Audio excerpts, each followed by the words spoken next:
നമുക്ക് നിധിയുടെ സുധീഷിൻ്റെയും നാളത്തെ നല്ലൊരു കഥ കേട്ടാലോ? വീഡിയോ ഇഷ്ടപ്പെടുവാണെങ്കിൽ ഒന്ന് ലൈക്ക് ചെയ്ത് ഹൈപ്പ് ചെയ്യാൻ മറക്കരുത് കേട്ടോ.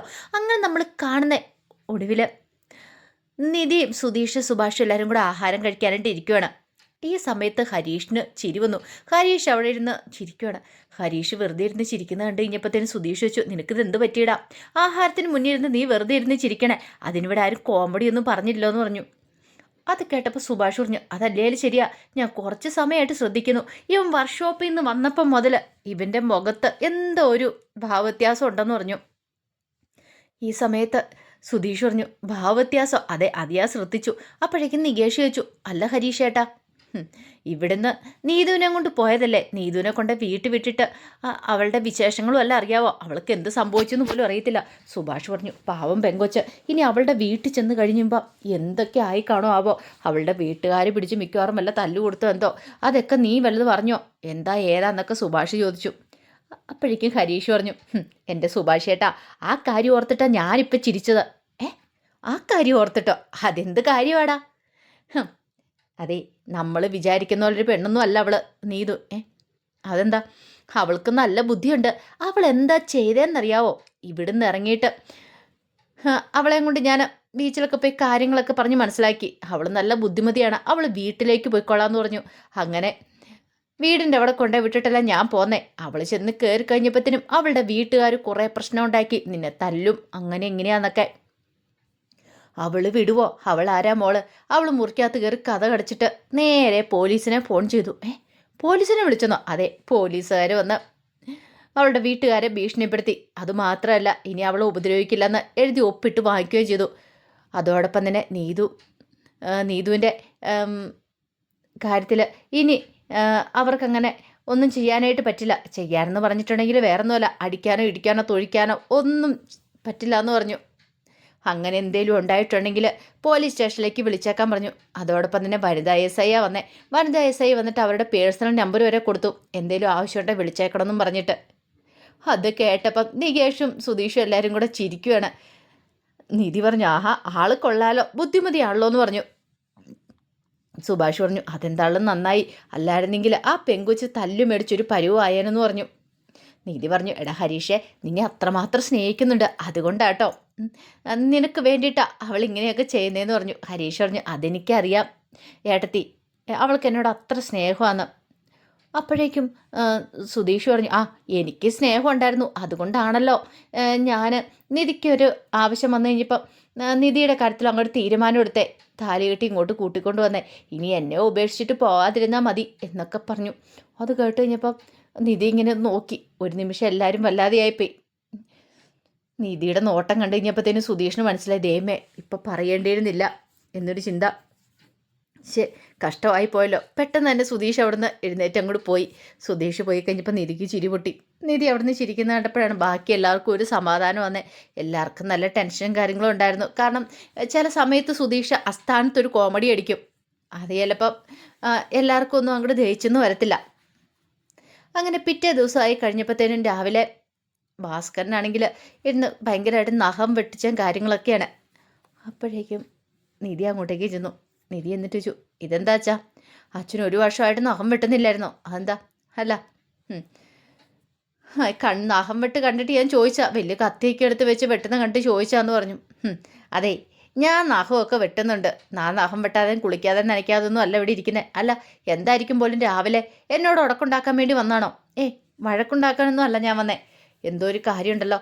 അതെ, എനിക്ക് കുറച്ച് കാര്യങ്ങൾ സംസാരിക്കാനുണ്ട്. അയ്യോ, എനിക്കൊന്നും കേൾക്കണ്ടായേ. വേണ്ട, ഇനിയിപ്പോൾ രാവിലെ എന്നെ ചീത്ത പറയാൻ വേണ്ടി വന്നതായിരിക്കും, അതിനാണല്ലോ എൻ്റെ അടുത്തേക്ക് വരുന്നേ. നിധി പറഞ്ഞു, അച്ഛാ അങ്ങനെ പറയരുതെന്ന് പറഞ്ഞു. പിന്നെ പറയരുത് പോലും. അതെ, എനിക്ക് ഇച്ചിരി സീരിയസ് ആയിട്ട് സംസാരിക്കാനുള്ള, എനിക്ക് സീരിയസ് ആയിട്ട് ഒരു സംസാരം കേൾക്കണ്ടെന്ന് പറഞ്ഞു. അല്ലെങ്കിൽ തന്നെ ഞാൻ എന്തെങ്കിലും പറഞ്ഞിട്ടുണ്ടെങ്കിൽ പിന്നെ അത് കുറ്റമായി, കുറവായി, പിന്നെ അതിൻ്റെ പേര് പ്രശ്നമായി, എന്തിനാ വെറുതെ എന്ന് പറഞ്ഞു. അപ്പോഴേക്കും നിധി പറഞ്ഞു, ഞാൻ പറയാനുള്ള കാര്യം കേൾക്കണം, കേൾക്കാതെ പറ്റില്ല എന്ന് പറഞ്ഞു. എന്ത് കാര്യം? എനിക്ക് പറയാനുള്ള സുഭാഷേൻ്റെ കാര്യത്തെക്കുറിച്ചാണ്. അവനെന്തു പറ്റി? അല്ല, സുഭാഷേണ്ട ഇങ്ങനെ നിർത്തിയിട്ട് കാര്യമുണ്ടോ? സുഭാഷേണ്ട കല്യാണം നടത്തണ്ടേന്ന് ചോദിച്ചു. അതാണോ കാര്യം? അല്ല, നീ ഈ വീട്ടിലേക്ക് വന്നിട്ട് എത്ര നാളായി? നിനക്ക് കാര്യങ്ങളൊക്കെ അറിയില്ലെന്ന് ചോദിച്ചു. അപ്പോഴേക്കും നിധി പറഞ്ഞു, അച്ഛാ, അച്ഛൻ വേണം ഒരു തീരുമാനം എടുക്കാനായിട്ട്. മക്കളുടെ കാര്യത്തിൽ അച്ഛനമ്മമാർക്കല്ലേ താല്പര്യം കൂടുതൽ. അവർ വേണ്ടേ കല്യാണം ആലോചിക്കണം. അല്ലാതെ സുഭാഷ് ചേട്ടനാണോ എനിക്ക് കല്യാണം വേണമെന്ന് പറഞ്ഞുകൊണ്ട് ഓരോ വീട്ടിലൊക്കെ പോയി അന്വേഷിക്കുകയൊക്കെ ചെയ്യുന്നത്? അത് അച്ഛനമ്മമാരെ ചെയ്യണ്ടേ. ഇപ്പം അമ്മയില്ലാത്ത സ്ഥിതിക്ക് അച്ഛൻ വേണോ അത് ചെയ്യാനെന്ന് പറഞ്ഞു. നിനക്ക് എന്നെക്കുറിച്ച് അറിയാലോ. അതെ, ഞാൻ അല്ലെങ്കിൽ തന്നെ എനിക്കൊരു പേരുണ്ട് ഇവിടെ, ഒരു കൊലപാതകം എന്നൊക്കെയുള്ള. ഇങ്ങനെയുള്ള ഞാനൊരു വീട്ടിൽ പെണ്ണ് ചോദിച്ച് എന്നിട്ടുണ്ടെങ്കിൽ ഏതേലും വീട്ടുകാർ പെണ്ണും കൊടുക്കും അവന്. ഒരു കാരണവശാലും കൊടുക്കില്ല. നടക്കാനിരിക്കുന്ന കല്യാണമാണെങ്കിൽ പോലും മുടങ്ങി പോകത്തുള്ളൂ. പിന്നെ ഈ കുടുംബത്തെക്കുറിച്ച് എല്ലാവർക്കും നല്ല പേരാണല്ലോ ഉള്ളത്. ഒരു കല്യാണാലോചന വന്നാൽ പോലും ആൾക്കാർ വെറുതെ ഇല്ലാത്ത കാര്യങ്ങളൊക്കെ പറഞ്ഞുണ്ടാക്കി ആ വിവാഹം മുടക്കാനാണ് ശ്രമിക്കണേ. അന്ന് നിനക്ക് മനസ്സിലായതല്ലേ? വെറുതെ എന്തിനാ ഒരു പ്രശ്നം ഉണ്ടാക്കുന്നേ? അത് കേട്ടപ്പം നിധി പറഞ്ഞു, എന്തും പറഞ്ഞുകൊണ്ട് കല്യാണം നടത്താതിരിക്കാൻ വേണ്ടിയിട്ടാണോ? തൽക്കാലത്തേക്ക് നീ അതിൻ്റെ അകത്ത് ഇടപെടണ്ട, ഇതങ്ങനെ അങ്ങോട്ട് പോയിക്കോളൂ എന്ന് പറഞ്ഞു. അല്ല, നിനക്കെന്താ ഇത്രമാത്രം ഇത്? അവനെ കെട്ടിച്ചു അല്ല അവൻ്റെ കല്യാണം നടത്തണം എന്നുള്ളത് എന്താ കാര്യം എന്താണെന്ന് ചോദിച്ചു. അതെ, സുഭാഷ് ചേട്ടൻ ഇങ്ങനെ നിൽക്കുന്നിട്ട് എനിക്ക് സങ്കടം വരുന്നുണ്ട്. സുഭാഷ് ചേട്ടന് വേറെ അഴിച്ചമാരുണ്ടല്ലോ, അവരുടെ കല്യാണമൊക്കെ നടക്കണ്ടേ? സുഭാഷ് ചേട്ടൻ കല്യാണം കഴിക്കാതിരുന്നിട്ടുണ്ടെങ്കിൽ പിന്നെ അത് ഈ കുടുംബത്തിന് തന്നെ ബുദ്ധിമുട്ടല്ലേ?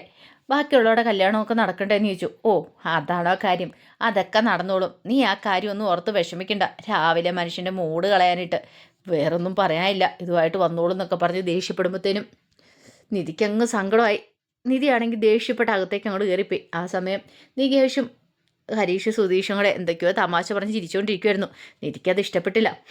ഈ കുടുംബത്തിൻ്റെ കാര്യത്തിൽ ആർക്കും ഒരിതില്ല, എല്ലാവർക്കും അങ്ങനെ ഇങ്ങനെയാന്നൊക്കെ പറഞ്ഞ് ദേഷ്യപ്പെട്ട് കഴിഞ്ഞപ്പം അവർക്കൊന്നും മനസ്സിലായില്ല. പെട്ടെന്ന് നികേഷ് ചോദിച്ചു, എന്താ നിധി എടുത്തിന്ന് ചോദിച്ചു. അല്ല, നിങ്ങൾക്ക് ആർക്കെങ്കിലും എന്തേലും ഒരു ഇതുണ്ടോ?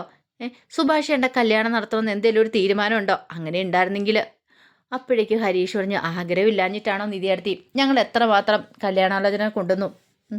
ഒന്നെങ്കിൽ ഹരീഷ് അല്ല, ഒന്നെങ്കിൽ സുഭാഷേനെ ഇഷ്ടപ്പെടത്തില്ല, അല്ലെങ്കിൽ പെണ്ണിന് ഇഷ്ടപ്പെടത്തില്ല. രണ്ടുപേർക്കും ഇഷ്ടപ്പെട്ട് കഴിഞ്ഞിട്ടുണ്ടെങ്കിൽ ചിലപ്പോൾ വീട്ടുകാർക്ക് ഇഷ്ടപ്പെടത്തില്ല. 100 പ്രശ്നങ്ങളായിരിക്കും. അല്ലാതെ കല്യാണാലോചനകൾ നടത്താഞ്ഞിട്ടല്ല. ഒടുവിൽ സുഭാഷ് ചേട്ടൻ തന്നെയാണ് പറഞ്ഞത്, എനിക്ക് വേണ്ടി ഇനി ആലോചനകളൊന്നും കൊണ്ടുവരണ്ടെന്ന്. പിന്നെ ഞങ്ങൾക്ക് എന്ത് ചെയ്യാൻ പറ്റും? സുധീഷ് പറഞ്ഞു, അത് ശരിയാ. എത്ര ആലോചന എന്താണെന്നറിയാവോ? എത്ര പെണ്ണ് പോയി കണ്ടാന്നറിയോ? ഒന്ന് സെറ്റാവാത്ത ഞങ്ങളുടെ കുഴപ്പം കൊണ്ടല്ലെന്ന് പറഞ്ഞു. അത് കേട്ടപ്പോൾ നിധി പറഞ്ഞു, ഇതങ്ങനെ വെറുതെ വിട്ടിട്ട് കാര്യമില്ല.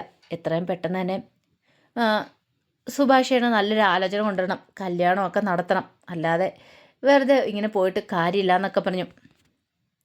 അങ്ങനെ കുറച്ച് സമയം കഴിഞ്ഞ് കഴിഞ്ഞപ്പോഴത്തേനും സുഭാഷ് എന്ത് ചെയ്തു?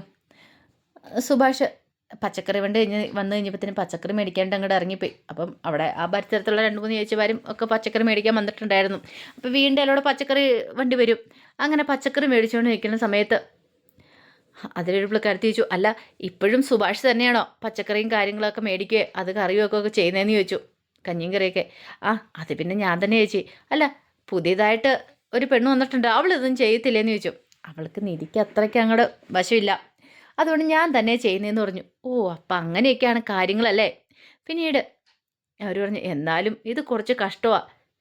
എല്ലാ കാലത്തും സുഭാഷ് തന്നെ വെച്ചുണ്ടാക്കി കൊടുക്കാന്ന് പറഞ്ഞാലേ, സാധാരണഗതിയിലൊരു പെണ്ണ് വന്നു കഴിഞ്ഞിട്ടുണ്ടെങ്കിൽ പിന്നെ അവരായിരിക്കും അടുക്കള ഭരണമൊക്കെ ഏറ്റെടുക്കുന്നത്. പക്ഷേ ഇതിപ്പോഴും വെച്ച് കൊടുക്കണമെന്ന് പറഞ്ഞിട്ടുണ്ടെങ്കിൽ എന്നൊക്കെ പറഞ്ഞു. അപ്പോഴേക്കും ആ കൂടെ ഉണ്ടായിരുന്ന സ്ത്രീ പറഞ്ഞു, അതെ, ആ പെണ്ണിൻ്റെ ഒരു ഭാഗ്യം, അല്ലാതെ എന്ത് പറയാനായിട്ടാ. അങ്ങനെ അവർ സംസാരിച്ചിരിക്കുന്ന സമയത്ത് സുഭാഷ് ഒരു പുതിയ കറിയെക്കുറിച്ചൊക്കെ ചോദിക്കും, അതെങ്ങനെ ഉണ്ടാക്കണമെന്നൊക്കെ. കാരണം ഇടയ്ക്കിടയ്ക്ക് സുധീഷ് പറയും, സുഭാഷേണ് എപ്പോഴും ഒരു കറി തന്നെ വെക്കാൻ അറിയത്തുള്ളൂ, ഈ സാമ്പാറും അതുപോലെ തന്നെ രസമൊക്കെ അല്ലാതെ വേറെ മാറ്റി പിടിച്ചുകൂടെ എന്നൊക്കെ പറഞ്ഞ് ഇടയ്ക്കിടയ്ക്ക് കുറ്റം പറയുന്ന. അപ്പോൾ പുതിയതായിട്ട് എന്തേലും, അപ്പോൾ അങ്ങനെ അവരൊരു കറിയുടെ പേര് പറഞ്ഞു കഴിഞ്ഞപ്പോഴത്തേനും സുഭാഷ് അത് ഉണ്ടാക്കുന്നത് എങ്ങനെയാണെന്നൊക്കെ ചോദിച്ചുകൊണ്ടിരിക്കുകയാണ്. ആ സമയത്താണ് ഹരീഷിനെ സുധീഷിനെ വരവ്. അവരതിലൂടെ വരുന്നുണ്ട് സമയത്ത് പച്ചക്കറി മേടിച്ചുകൊണ്ട് ചേച്ചിമാരോട് സംസാരിച്ചുകൊണ്ടിരിക്കുന്ന സുഭാഷിനെ കാണുന്നത്.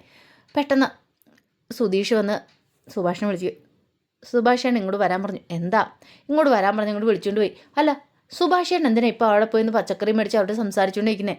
അതിനെന്താടാ? എടാ, ഞാനൊരു പുതിയ കറിയെക്കുറിച്ച് ചോദിക്കുമായിരുന്നു, എങ്ങനെയാണ് വെക്കണേന്ന്. ഓ, എൻ്റെ സുഭാഷേട്ടാ, വെറുതെ അല്ല സുഭാഷേട്ടൻ്റെ കല്യാണമൊന്നും നടക്കാത്ത. എന്ത് സുഭാഷേട്ടൻ ഈ കഞ്ചിയും കറിയും വെക്കുന്ന കഥയും പറഞ്ഞുകൊണ്ടിരുന്നിട്ടുണ്ടെങ്കിൽ സുഭാഷേട്ടൻ നല്ലൊരു ആലോചന വരുമോയെന്ന് ചോദിച്ചു.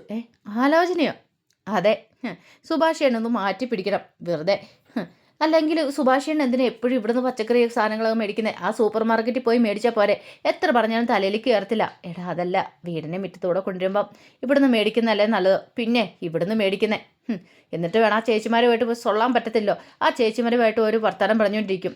എന്നിട്ടോ അവരപ്പുറത്ത് പോയി എന്നിട്ട് വേറെ എന്ന് പറയും. അവർ പറയും, അയ്യോ ആ ചെറുക്കരാമറ്റത്തെ പണി ചെയ്യുന്നത് ആ വീട്ടിലാണെങ്കിലോ വരുന്ന പെണ്ണുങ്ങൾ അങ്ങനെ ഇങ്ങനെയാ, അല്ലെ ആ കുടുംബത്തിൻ്റെ കാര്യങ്ങൾ അങ്ങനെ ഇങ്ങനെയാ. നമ്മൾ ഉദ്ദേശിച്ച പോലെ ഒന്നും അല്ല കാര്യങ്ങളൊക്കെ. സുഭാഷേണ് ഇതൊന്നും അറിയത്തില്ലാഞ്ചോണ്ടാണോ എന്നൊക്കെ ചോദിച്ചിട്ട് കുറേ ചീത്ത പറഞ്ഞു.